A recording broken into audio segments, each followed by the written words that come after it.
Hello' guys, তো স্বাগতম জনালোঁ মোৰ আকৌ এটা নতুন ভিডিঅ'লৈ। তো আজি গৈ আছোঁ সৰ্থেবাৰী। সকলোৱে জানে আমাৰ অসমৰ কাঁহ শিল্পৰ বাবে বিখ্যাত সৰ্থেবাৰী। তো আজি এটা মানে ৰাস্তাৰ পৰা আপোনালোকক ভিডিঅ'টো আৰম্ভ কৰি দিলোঁ। তো এটা ধুনীয়া লোকেশ্যনত আছোঁ। ইয়াত চাই লওক, খেতি পথাৰ খুৰাসকলে ধান কাটি আছে। ইয়াত ধান কাটি ডাংৰি বুলি কয় নেকি, ইয়াত ধুনীয়াকৈ থৈছে।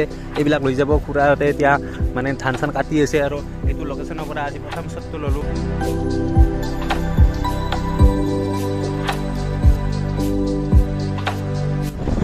তো গাইজ মানে পাঠশালাটো ভূটান ৰোড ৰাস্তাটো একদম বেয়া হৈ গৈছিল। তো এতিয়া ভাল কৰি আছে, চাই লওক আপোনালোকে। ইয়াত কাম কৰি আছে ৰাস্তাটো, ইয়াত কামবিলাক কৰি আছে। এতিয়া ৰাস্তাটো ইমান বেয়া হৈ গৈছিল না, একদম বেয়া হৈ গৈছিল। তো এতিয়া অলপ ভাল হ'ব। তো গাইজ এয়া আহি পাই গ'লোঁ পাঠশালা হাইৱে চাৰিআলি। তো আমি আহিলোঁ ভূটান ৰোডেদি। আমি এতিয়া চিধা মানে টাউন হৈ কিনে যাব লাগিব। সেইফালে ষ্টেচন হৈ কিনে পাঠশালা ষ্টেচন সেইফালে এটা ৰাস্তা আছে। তো সেনেকৈ সৰ্থেবাৰী যাম আমি।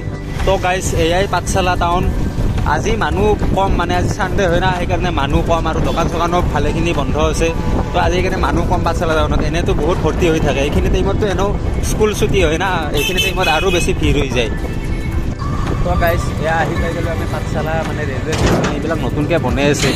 আচল ষ্টেচনটো আছে এইভাগে, সেইটো আগত আছে ষ্টেচন। নতুনকৈ চাগে ইয়াত আৰু ৰেল লাইন হ'ব নেকি, মানে নতুনকৈ বনাই আছে। আৰু এইটোৱে পাঠশালা ৰেলৱে ষ্টেচন।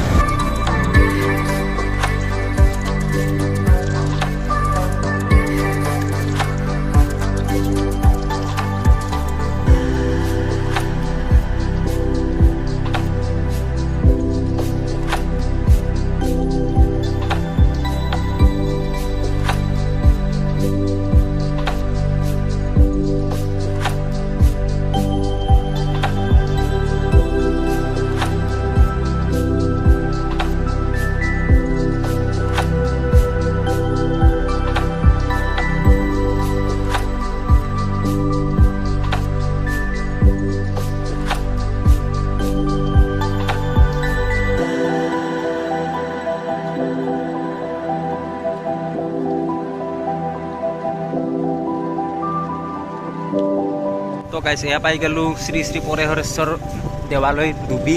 তো ভিতৰত আপোনালোকক অলপ মন্দিৰটো দেখুৱাই দি আছোঁ। তো গাইজ এইটোৱে ডুবিৰ পৰিহৰেশ্বৰ দেৱালয় হয়। এইটো চাই লওক আপোনালোকে, এইখন আগৰ মেইন গেটখন। এইটো পৰিহৰেশ্বৰ দেৱালয়। তো আজি বাৰু ভিতৰলৈ নাযাওঁ, বেলেগ এদিন আহি আপোনালোকক দেখুৱাম পৰিহৰেশ্বৰ দেৱালয়ৰ ভিতৰত কেনেকুৱা। আৰু আজি নাযাওঁ বাৰু, আজি আমি সৰ্থেবাৰীলৈ যাব আহিছোঁ। তো সৰ্থেবাৰী গৈ থাকোঁ।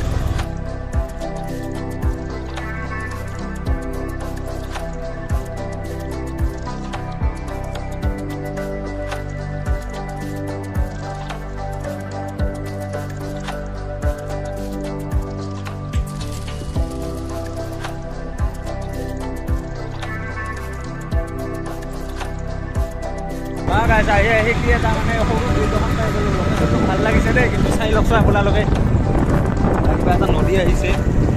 লোকেশ্যনটো ভাল লাগিছে, ব্ৰিজখনো সৰু।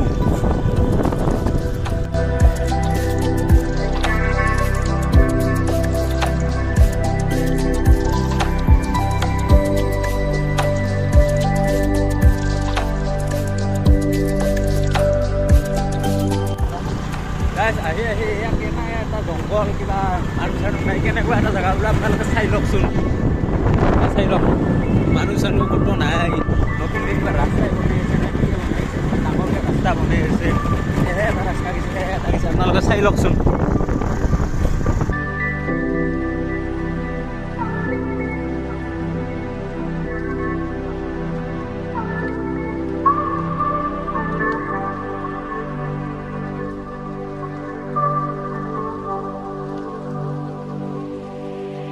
তো গাইজ ফাইনেলি আহি পালোঁ, মানে সৰ্থেবাৰী আহি পালোঁ। এয়া চাই লওক, এয়া সৰ্থেবাৰী টাউন। চাগে সেইফালে গ'লে টাউনখন আছে নেকি বোধহয়। আমি যাম এতিয়া আশ্ৰমত। তো ফাইনেলি আমি ৰাস্তাটো পাই গ'লোঁ, মানে কৃষ্ণগুৰু আশ্ৰমত যাওঁ। তো এতিয়া গৈ আছোঁ, আপোনালোকক দেখুৱাই আছোঁ কৃষ্ণগুৰু আশ্ৰমখন আজি ধুনীয়াকৈ। তো গাইজ সৰ্থেবাৰীত আমি ডাঙৰ মন্দিৰটো পাই গ'লোঁ, মানে সভা বোধহয় ইয়াতে হয় নেকি। তো এইটো চাই লওক, সৰ্থেবাৰী ডাঙৰ মন্দিৰটো। এবাৰ সৰুতে ক্লাছ 9ত থাকোঁতে আহিছিলোঁ এইটো জেগাত, মানে পাহাৰী কিন্তু একদমেই মানে মনত নাই। তো গাইজ ফাইনেলি আহি আমি কৃষ্ণগুৰু আশ্ৰমৰ মানে মেইন গেটখন পাই গ'লোঁ। এইখন ইয়াৰ পৰা এতিয়া ভিতৰত গৈ আছোঁ। তো আপোনালোকক দেখুৱাই আছোঁ কৃষ্ণগুৰু আশ্ৰমখন চাই থাকক। তো গাইজ ফাইনেলি আহি পালোঁ মানে কৃষ্ণগুৰু দেৱালয়। আপোনালোকক দেখুৱাই দিছোঁ মেইন গেটখন। এইখন মেইন গেট হয় আৰু মোৰ লগত আহিছে ইয়াত দ্বীপ। মই আজি চিনাকি কৰি দিয়া নাই, এতিয়া চিনাকি কৰি দিলোঁ। দ্বীপ আমাৰ গাঁৱৰে হয় আৰু। তো আমি দুইজনে আহিলোঁ অলপ ফুৰিবৰ কাৰণে। তো এতিয়া আমি ভিতৰত যাবলৈ ওলাইছোঁ আৰু। তো গাইজ ইয়াতে মানে ভিতৰত জোতা চেণ্ডেল নিব নোৱাৰে। তো ইয়াতে মানে থৈ কিনে জোতা চেণ্ডেলবিলাক থৈ কিনে আমি ভিতৰত গৈ আছোঁ।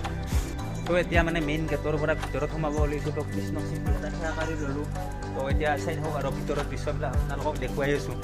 ৱা কি ধুনীয়া লাগিছে গাইজ, চাই লওক নাই এইফালে আপোনালোকে কিবা মন্দিৰ টাইপ আছে আৰু কি ধুনীয়া পৰিষ্কাৰ জেগাখিনি আপোনালোকে চাই লওক নিজে। মই আপোনালোকক গোটেইখিনি দেখুৱাব ট্ৰাই কৰি আছোঁ, আপোনালোকক দেখুৱাই দিছোঁ। আহি থাকক মোৰ লগত একেলগে।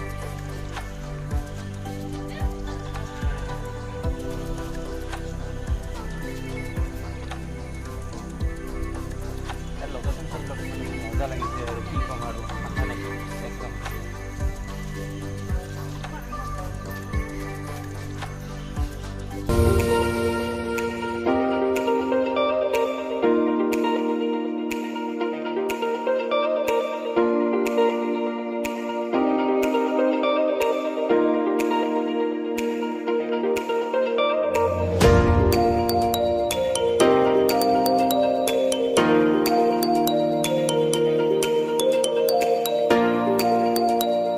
তো গাইজ কৃষ্ণগুৰু সেৱাশ্ৰমৰ এইখন গেটখন চাওকচোন কি ধুনীয়া লাগিছে। আজি গেটৰ ভিতৰত মানে যাব নিদিয়ে সেইফালে। তো মানে আজি বন্ধ আছে। তো আপোনালোকক মই গেটৰ পৰাই অলপ দেখুৱাই দিছোঁ সেইফালৰ দৃশ্য। তো চাই লওক, এয়া গেটৰ ভিতৰৰ দৃশ্য। এয়া মানে আজি বন্ধ আছে, তো সেইকাৰণে যাব দিয়া নাই। তো ইয়াতে আৰু এটা আছে কৃষ্ণগুৰু আশ্ৰমৰ, এইটো ঘৰটো চাওকচোন কি ধুনীয়া লাগিছে ইয়াতে। আৰু ইয়াতে চাব এটা ওম নমো কৃষ্ণগুৰু দেৱালয় বুলি আছে, অলকা গংগা বুলি আছে। চাব আপোনালোকে এইটো অলকা গংগাটো চাব, পুখুৰী এটা মানে অলকা গংগা হয়। তো ভাল লাগিছে বহুত ইয়াতে আহি, একদম মানে ধুনীয়া বিউটিফুল লাগিছে। আৰু গাইছে ইয়াৰ অলকা গংগাটো চাবচোন আপোনালোকে, মানে মাছ আছে ধুনীয়া ধুনীয়া। আপোনালোকে কেমেৰাত দেখা পায় নে নাপায় নাজানো, কিন্তু মানে ইয়াতে মই দেখি আছোঁ। আপোনালোকক মই জুম কৰি অলপ দেখুৱাই দিছোঁ, চাই কৈছোঁ আপোনালোকে। এয়া দেখিছেনে গাইছ মাছ? তো এয়া অলকা গংগাতে আছে এয়া।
আৰু গাইছে এয়া মানে সৰুতে আহোঁতে এটা সুৱৰ্ণপুৰ বুলি আছিল এইটো। ইয়াতে মানে সৰুতে আহোঁতে মই ভিতৰত গৈছিলোঁ, এইবাৰ কিন্তু বন্ধ আছে চাগে। তো ইয়াতে গৈও ভাল লাগে। এটা ভিতৰত মানে কোৰ এটা আছিল আৰু সুৰংগ টাইপৰ, তো যাই বহুত ভাল লাগিছিল ইয়াতে। তো গাইজ ভিতৰত চাই আহিলোঁ মানে আশ্ৰমখন আৰু গোটেইখিনি জেগাই ঘূৰিলোঁ। তো আপোনালোককো অলপ চলপ মানে ভিডিঅ' ক্লিপ লৈ দেখুৱাই দিম বাৰু। তো এতিয়া মানে আৰু ঘৰলৈ যাব ওলাইছোঁ, আৰু এটা বস্তু চাব যাম বুলি ভাবিছোঁ, যদি যোৱা হয় আপোনালোকক দেখুৱাই আহিছোঁ। তো গাইজ মানে আপোনালোকক মই এটা কৃষ্ণগুৰু আশ্ৰমত থাকোঁতে এটা ধুনীয়া ঠাইত যাম বুলি কৈছিলোঁ না। তো সেই ঠাইটোত আহি গৈছোঁ, সেই ঠাইটোত মানে আহি পালোঁ আৰু। মানে ক্লাছ 9ত পঢ়ি থাকোঁতে যিবিলাক বন্ধু মোৰ লগত ইয়াতে আহিছিল, সেইসকলে মানে দেখা পালে বাৰু চিনি পাব পাৰে মই নামটো ক'লে। মই হৈছোঁ এতিয়া মানে সৰ্থেবাৰীৰ মানে ওচৰতে লাগি থকা আৰু কাপলা বিলত আহিছোঁ। আমি ক্লাছ 9ত পঢ়ি থাকোঁতে আমাক মানে ইয়াতে মানে দেখাব লৈ আহিছিল আৰু। আপোনালোকক মই বিলটো দেখুৱাই দিছোঁ, বহুত ডাঙৰ এলেকাত আছে বিলটো। এইটো চাই লওক গাইজ, বিলটো এইটো বহুত ডাঙৰ এলেকাৰ বিল হয় এইটো। তো গাইছ আজিলৈ ভিডিঅ'টো ইমানখিনি আছিল যদি চাই ভাল লাগিল তেনেহ'লে লাইক কমেণ্ট শ্বেয়াৰ ছাবস্ক্ৰাইব কৰি দিব না কি দীপ ভাই তো আৰু নেক্সট ভিডিঅ'ত লগ পাই আছোঁ তো বাই বাই